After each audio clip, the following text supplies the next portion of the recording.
Hello guys, welcome to Legion TD2 basic guide.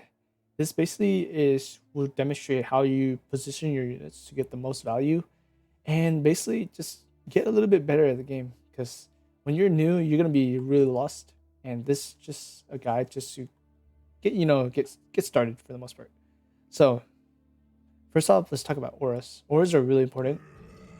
This will determine basically 80% of your positioning. Not 80%, 50%, probably 50% of your positioning is based on auras. What auras you would receive and what units you would choose will be basically based on the auras. So how an aura works is you can see these blocks around this butcher, for example. The way you want to place them is in a hexagon type of deal. So you want to place it like this. So it applies, to all of the units. And some units have auras as indicated, the disciple. You can see that the aura is grayed out. That means that when you upgrade them, they will apply the aura. Right now, they don't apply the aura. You can see there's no orange stuff around her. But when I upgrade her, she applies it. So this is a general no-no when you build an aura. This will not apply an aura. Even though it looks like it, since there's only 3 blocks on these guys, it doesn't apply the aura. You can see the blue sparkles on this guy. That means the aura is activated. You can see the pink on this. It just depends on what aura you're using, but these guys don't have the aura. You can see that this one is newly built, so that's why you can sell it for 100%.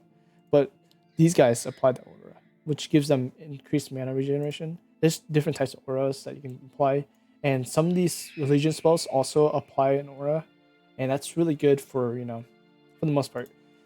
And typically, how you want to position this is like so, hexagonal. And if you want to be the other way, you build units like so. You just build it either one unit above or one unit on the sides. And that's how you would apply the maximum bonus on the auras. You can see that all units have 4, and rather than having 4 units getting the aura, you could have 6, up to 6, which is very nice if you know how to position well. So generally, if you're building units just in general, you want to order units always in not in the side, all right? You always want them in somewhere between these lanes from here to here. And how you build your units is always half a tile. So then the next row or the next column, whatever you call this thing, is you want to do a half a tile down. You don't want to be on the side because that doesn't apply the aura well. So this, if you build them like this later on when you have an aura character, you would be able to build based on that. Based on that aura, you can build, and yeah, like for example, oh, I received this disciple by rolling. Wow, put her here, upgrade her, build aura around them, and there you go. You can maximize auras like so. That's usually how you want to generalize and get for the most part, that's how you would position your auras. Alright guys, let's talk about active abilities and general splitting. This will be pretty condensed, so just, keep up, alright? So, some units have abilities that basically are active, so you have to press on it. Don't worry about this too much if you're a beginner.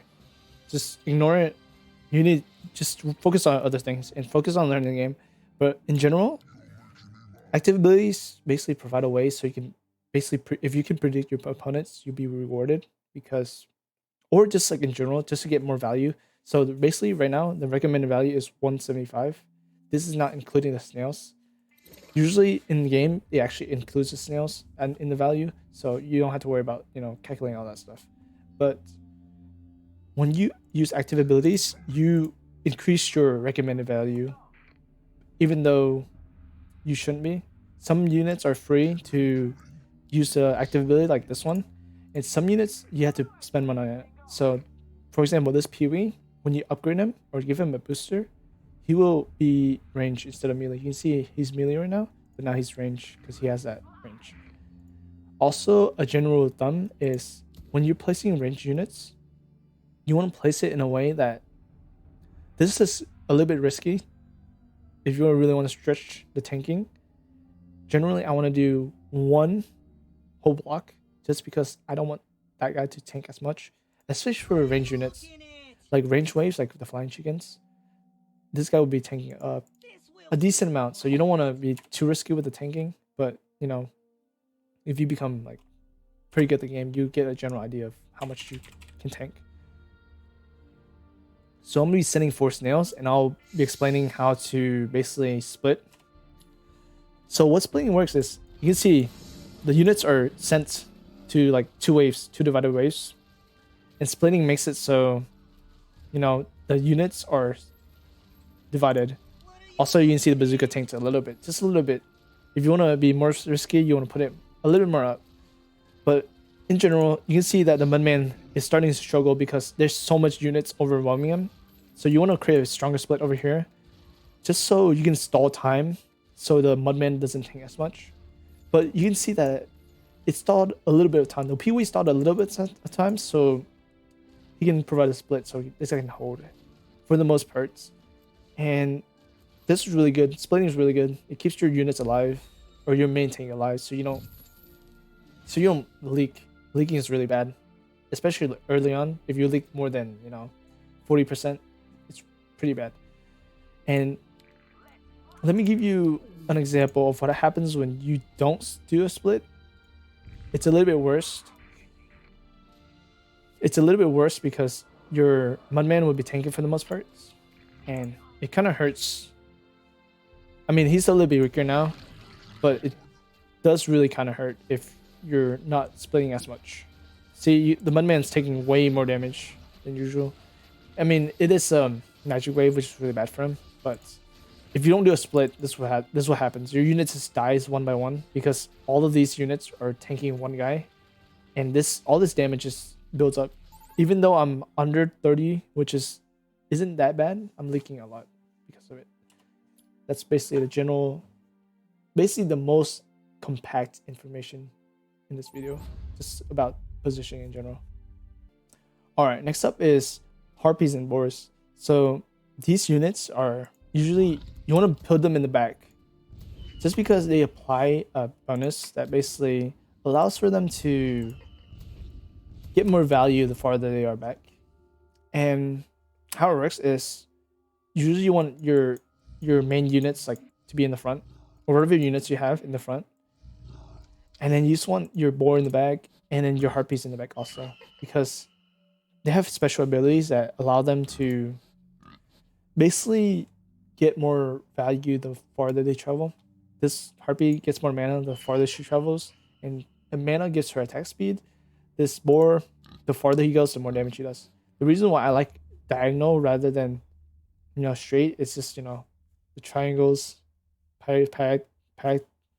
Pythagorean theorem, and that's just how it works. The farther you, this is longer than this, so more damage. Just squeezing that value in.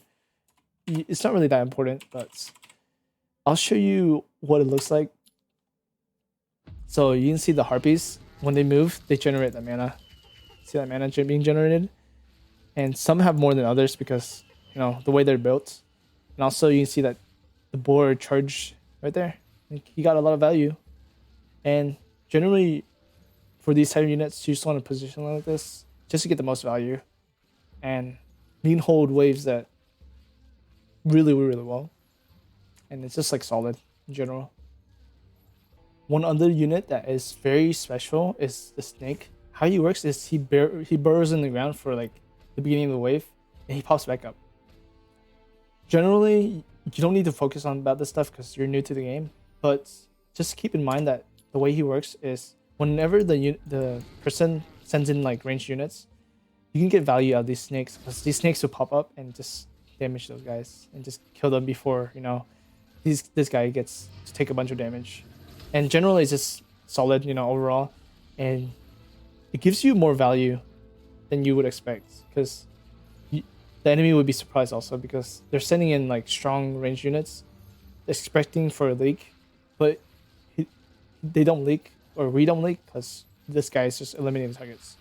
And this is really good when you're like in a weak wave. in general, like magic waves are pretty bad for whatever king claws, and this just gives you, you know, holding potential, which is really good. Not least, this is like the most advanced tech that, you know, it's not really advanced, but it's just, you don't need to know about this, but how wargs work is basically there's an alpha male, right? Alpha males basically, the more units they have around them that are stronger than them will make them weaker, and this is like opposite. It's not really that important, honestly. Linus, the more units that are stronger than them, it's like backwards. It's like flip flip. So units that are stronger than her will give her a bonus, like so. So you can see that she has 3, which gives her more damage. And then for this guy, for the alpha male, any person that is touching him, like so, like this is called touching basically, that are basically the same type of units will basically reduce this thing. So you can see negative. So they're basically backwards on how it goes. But you generally want to position like this, just in case for auras. The best way, if you don't do auras, is this, which gives her 4 instead of 3, which is a little bit better. But you know, it's usually you want to position for auras for the most part. And if you want to get the most value, this is really not optimal, but just fine. You can explore around. I don't really know, but I find that snakes do the job. But they apply that thing where they give this person Linus 6, but gives the alpha male 0, which is really good. This is like the best value for the wargs. And that's, you know, just small stuff like this will basically make your positioning stronger and you can hold more. And in general, the most thing you need to know is splitting and range positioning. That's all you need to know for the most part. So that part is really important. Other than that, just enjoy the game, learn the units, just play, and you'll basically get better at the game. Anyways, overall, positioning, create split, range units and melee units behind, just a little bit, just to get like the most value, and just always stay relatively close to the recommended value. Also push workers when you have extra money. So build around the recommended value and then push workers if you have extra money. General rule of thumb, every 40 mythium they send, which you can shown right here, you push 1 worker. So 40, it says 80, right? So I push 2 workers here. General rule of thumb. Usually doesn't work if you are leaking and stuff, but if you are doing fine, general rule of thumb, push 2 workers. Push 1 worker per 40, which is solid. Anyways, thanks for watching, and I hope you enjoy this small tutorial.